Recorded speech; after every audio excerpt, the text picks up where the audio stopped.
Good morning, everyone. Welcome to Monday. Welcome to Monday Minutes. Welcome to the final week of the first half of 2023. And what a year it's been.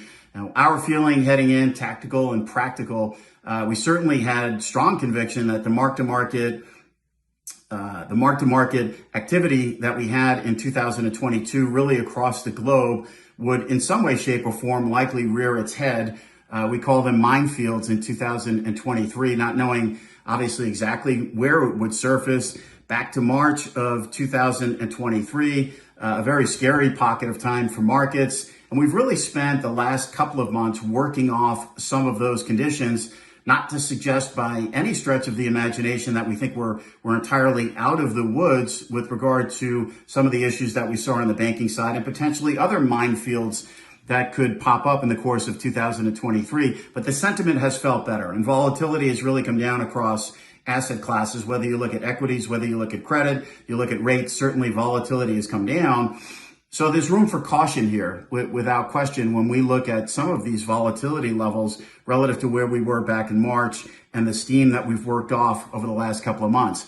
Primary markets have been wide open. The issuance calendar has been very, very strong. So from an issuer perspective, a lot of these deals very well received, oversubscribed in many cases. And from an investor perspective, rates have certainly backed up here. So when we look at treasury yields in particular, and obviously the yield curve once again has been bending, and we'll talk about that a little bit now through negative 100 levels that we hadn't seen really since March of 2023, but with 2-year yields now in and around 475 to call it 5.25, we are certainly starting to see treasury yields offer value again, which is good, because if you look at the move that we've seen in risk and you look at volatility that's come down, if we do hit a pocket here where risk finds a way to reprice to the downside, certainly treasury yields in and around here, in particular on the short end, are starting to offer value relative to where we were back in March,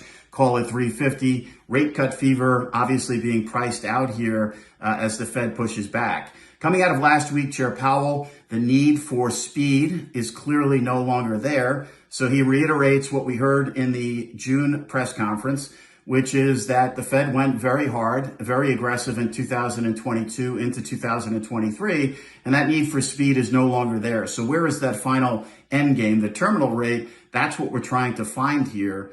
The Fed chair being very, I think, explicit, saying that the majority of committee members do see the potential for the Fed to go 2 more times in 2023. Obviously, that will be very data dependent.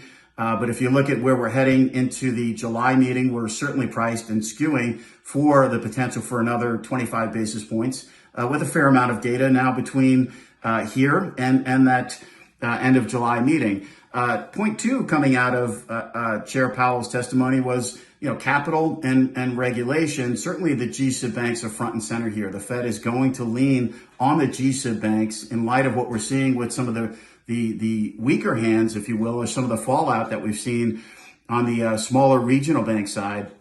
The regional banks, the GSIB banks, clearly front and center with regard to capital requirements, how that shakes out, capital requirements versus the regulatory landscape remains to be seen. And then on the balance sheet, certainly this notion of abundant reserves, the ample reserve system that the Fed has gone to, that they need to have abundant reserves in the banking system plus a cushion is what the chair said. So keeping an eye on the balance sheet, how it evolves now with the continued runoff of the balance sheet and the replenishing of the Treasury's general account, the TGA, how that flows through regarding the RRP versus bank reserves over the next 3 to 6 months clearly will be front and center for the Fed.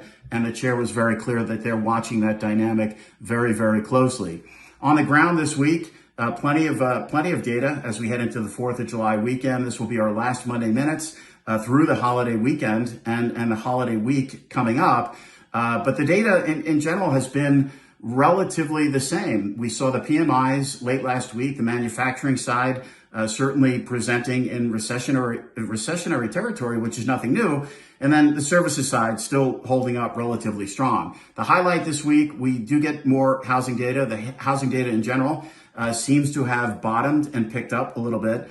Fed Governor Bowman has spoken about that explicitly. Last week, she also said explicitly that she thinks the Fed will need to notch higher here to get to sufficiently restrictive. But even Chair Powell himself in his testimony last week did point to the housing market, some of their sources on the ground saying that things have actually picked up and activity has actually firmed up a little bit. So we will get some more of that data. But certainly the highlight on Friday will be the Fed's favored inflation measure, the PCE deflator, core PCE year over year printing 4.7.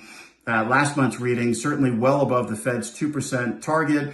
The market will, and the Fed now consistently will talk about core inflation relative to headline inflation. We know what headline inflation is still high, but has come down quite a bit. We've seen energy prices and commodity prices adjust. It's really that core inflation that the Fed will keep a close eye on. In particular, 54.5% of the core PCE is services ex housing. That's where we expect the market to hone in on. Wishing everyone a great week ahead. Wishing everyone a great, healthy, and safe 4th.